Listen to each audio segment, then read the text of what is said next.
आज आपल्या महाविद्यालयातील बॅचलर ऑफ कॉम्प्युटर सायन्स या विभागाचा होत असलेला हा इंडक्शन प्रोग्राम,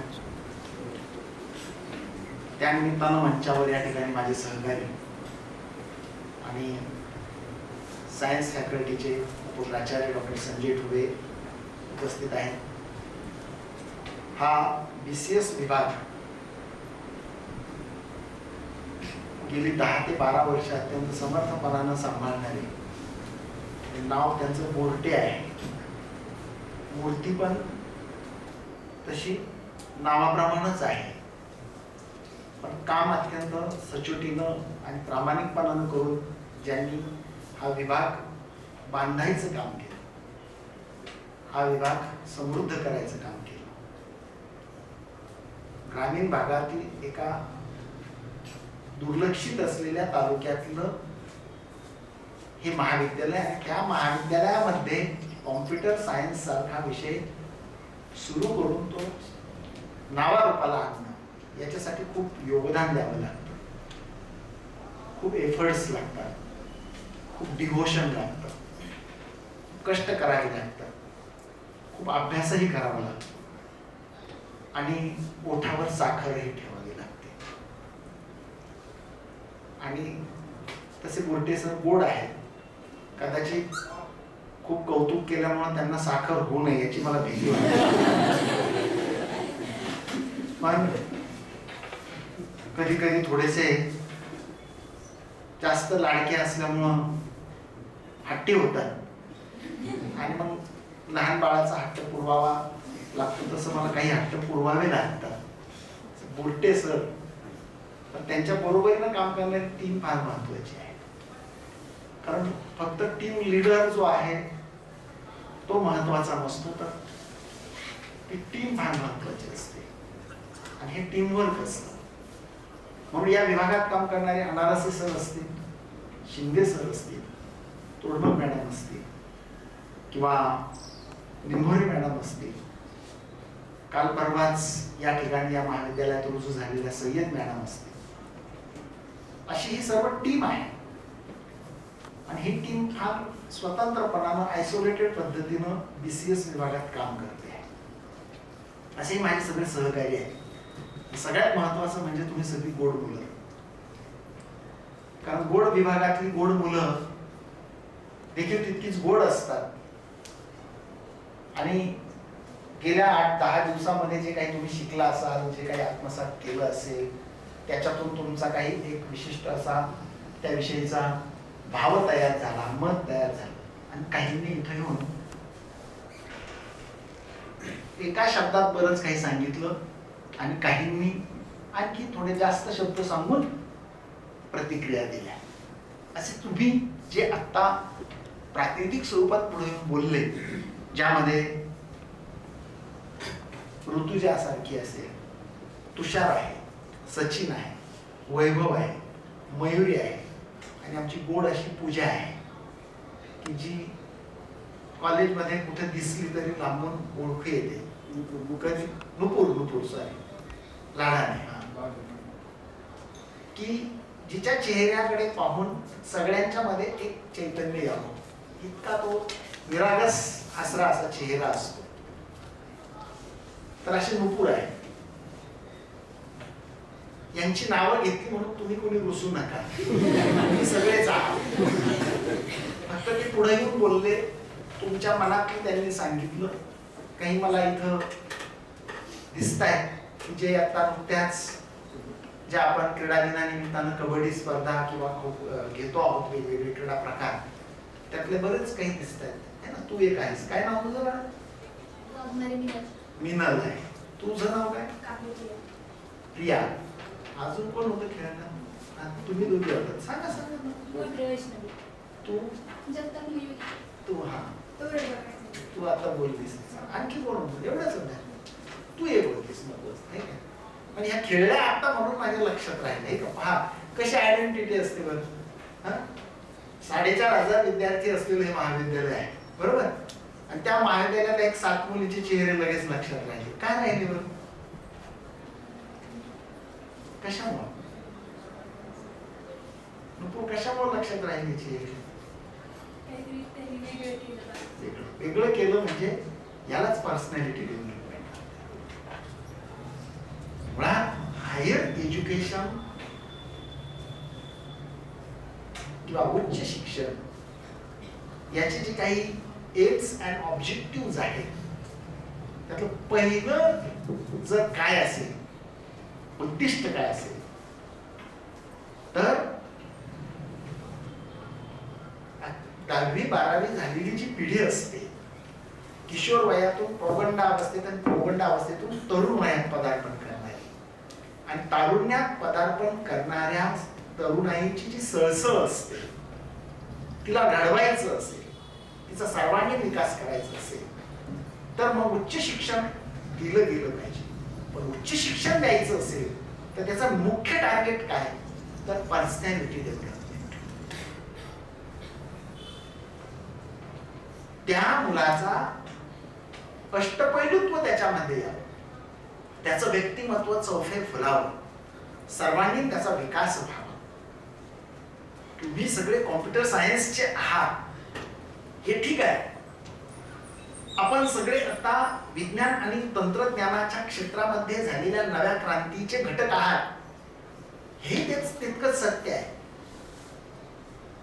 आणि आजचा जमाना हा सगळा ऑनलाईनचा जमाना आहे, कॉम्प्युटर सायन्सचा जमाना आहे, आर्टिफिशियल इंटेलिजन्सचा जमाना आहे, हेही तितकंच सत्य आहे. पण हे सगळं जरी असलं तरी आपण सगळी माणसं आहोत. आधी आपण कोण आहोत? माणसं आहोत. आपल्याला निसर्गाने मन नावाची गोष्ट दिलेली आहे, भावना नावाच्या, कल्पना नावाच्या गोष्टी दिलेल्या आहेत. यांचा देखील चौफेर विकास होणं आवश्यक आहे. नाही तर मग आपल्यात आणि रोबोट मध्ये काहीच अंतर राहणार नाहीये. तुम्ही सगळे बॅचलर ऑफ कॉम्प्युटर सायन्सचे स्टुडंट्स आहात, ही अत्यंत कौतुकाची आणि अभिमानाची गोष्ट आहे. आणि ती काळाची गरज आहे, म्हणून तुम्ही ही फॅकल्टी निवडलेली आहे. म्हणजे भुट्टे सरांनी त्यांच्या प्रास्ताविकात सांगताना म्हटलं की 2009 साली ज्यावेळी इथं BCS सुरू केलं त्यावेळी अवघ्या 6 विद्यार्थ्यांनी प्रवेश घेतला होता. कसं तरी ढकलत ढकलत ही फॅकल्टी पुढे वाटचाल करत होती. आणि आज अशी परिस्थिती निर्माण झाली आहे की ठुले सर म्हणतात की आम्ही आत येत असतानाही काही एवढं लोटांगण घेत आहेत, पण आम्हाला BCS द्या म्हणतात. हा काळाचा महिमा आहे, लक्षात घ्या मित्रांनो, काळाचा महिमा आहे. आणि अगदी खरं आहे की BCA आणि BCSच्या ऍडमिशननं खरं तर माझी झोप उडवली होती. इतका प्रचंड प्रेशर, इतके प्रचंड ट्रेस होता, बाहेरून काही दबाव होते ऍडमिशनच्या संदर्भात. आलेल्या प्रत्येकाला समाधानी करणं आवश्यक होतं, त्याला वंचित राहू नये म्हणून प्रवेश देणं ही गरजेचं होतं, त्याची गरजही लक्षात येत होती. हे सगळं अनुभवलं गेल्या महिन्याभरामध्ये आणि ती काळाची निकड आहे. परवा मला वाटतं BCA किंवा BSCच्या वर्गामध्ये त्या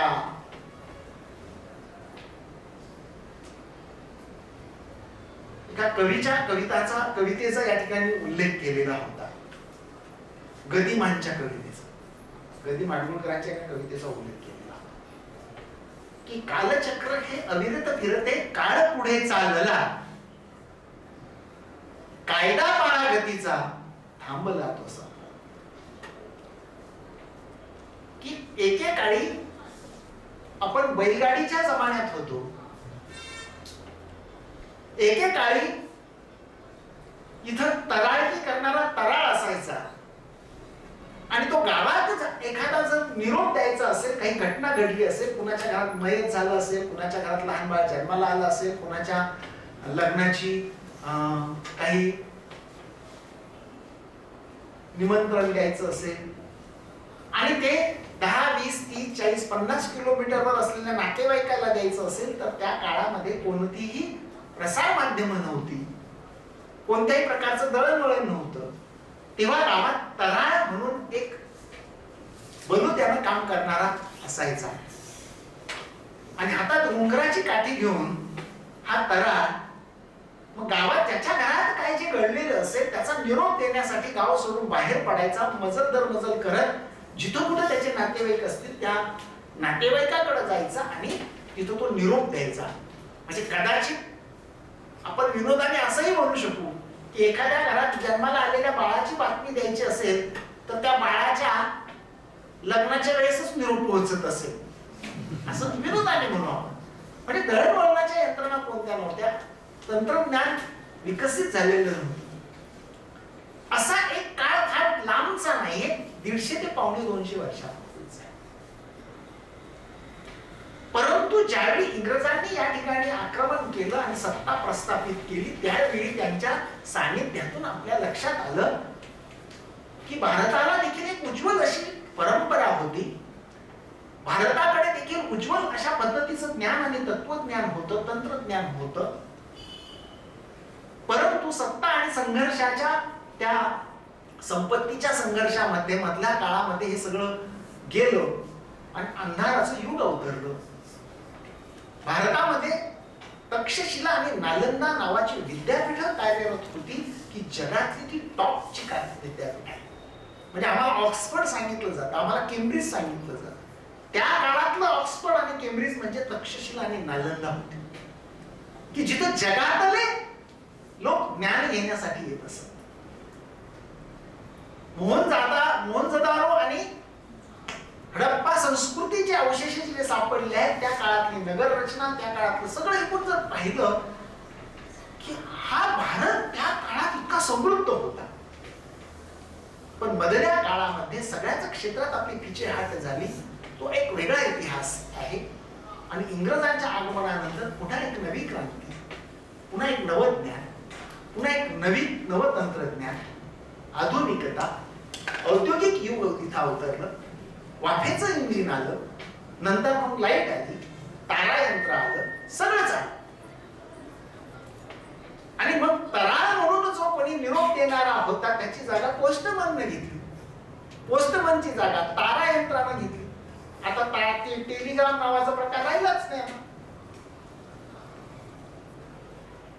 मग खूप मोठी क्रांती होत होती. प्रसार माध्यम असतील, दळणवळणाच्या यंत्रणा असेल, आणि हे सगळं होऊ शकलं विज्ञान आणि तंत्रज्ञानाच्या क्षेत्रात झालेल्या क्रांतीमुळे. नवीन पद्धतीचं ज्ञान, नवीन पद्धतीचं शिक्षण, नवीन पद्धतीची आलेली विद्यापीठ. 1856 साली पहिलं विद्यापीठ या भारतातलं इंग्रजांनी स्थापन केलं. मुंबई, मद्रास आणि कलकत्ता ही पहिली 3 विद्यापीठ आहे. ही पहिली विद्यापीठ आहे. परंतु तिथून उच्च शिक्षणाची सुरू झालेली परंपरा आहे. स्वातंत्र्य मिळेपर्यंत आपण या बाबतीत थोडे परावलंबी होतो आणि स्वातंत्र्यानंतर मग विद्यापीठांच्या संख्या वाढत गेल्या. आणि त्यातलं मग एक सावित्रीबाई फुले पुणे विद्यापीठ आहे की ज्याचे तुम्ही आता विद्यार्थी आहात. आता सर्व दूर विद्यापीठांचं जाळं बसलं. पण हे सगळं जे काही आहे विद्यापीठ आणि त्याच्यामध्ये शिकवलं जाणारं शिक्षण की जे 12वी नंतरचं शिक्षण असतं, त्याला 12वी नंतरचं शिक्षण असं म्हटलं जातं. की तुम्ही बालवाडीत होता की ज्याला तुम्ही प्राथमिक शिक्षण असं म्हटलेलं आहे किंवा पूर्व प्राथमिक शिक्षण म्हटलेलं आहे. तुम्ही 1ली ते 4थीचा टप्पा पार केला ज्याला तुम्ही प्राथमिक शिक्षण असं म्हटलेलं आहे. जिथं 5वी ते 10वी पर्यंतचा टप्पा आहे ज्याला तुम्ही माध्यमिक शिक्षण असं म्हटलेलं आहे. 10वी आणि 12वी हा मधला एक स्पेस आहे ज्याला तुम्ही उच्च माध्यमिक असं म्हटलेलं आहे. इथपर्यंतचा तुमचा झालेला सगळा प्रवास आहे की जो आम्हा सर्वांचाच झालेला आहे. पण तुम्ही एक लक्षात घ्या की पहिलीला तुमच्या वर्गात असलेले तुमचे मित्र किंवा मैत्रिणी 10वी पर्यंत किती राहिले, त्यानंतर 12वी पर्यंत किती राहिले, आणि आता तुम्ही उच्च शिक्षणाच्या क्षेत्रात आलेला आता तुमच्या बरोबर किती आहे.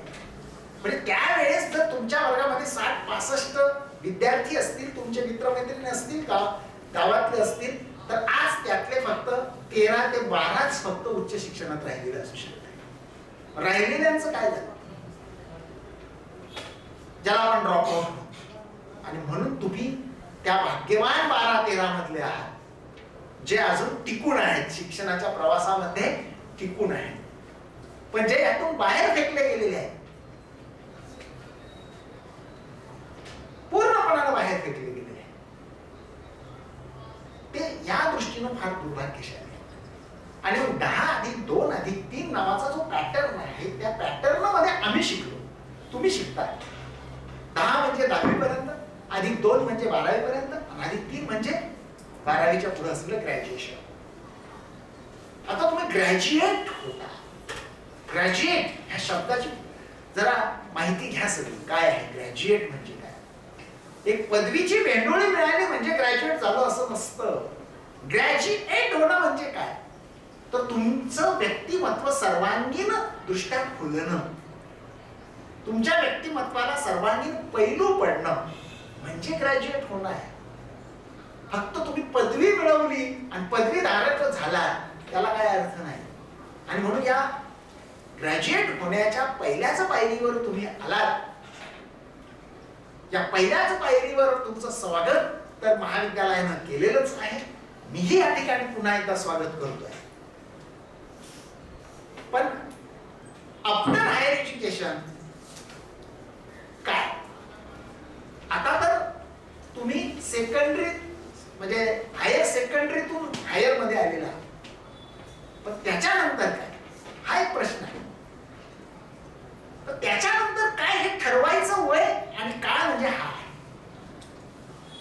आणि मग आता हायर सेकंडरी मधून तुम्ही हायर मध्ये आलेला आहात, हायर एज्युकेशन मध्ये आलेला आहात, उच्च शिक्षणाच्या क्षेत्रात तुम्ही आलेला आहात आणि आता तुम्ही पदवी प्राप्त करता.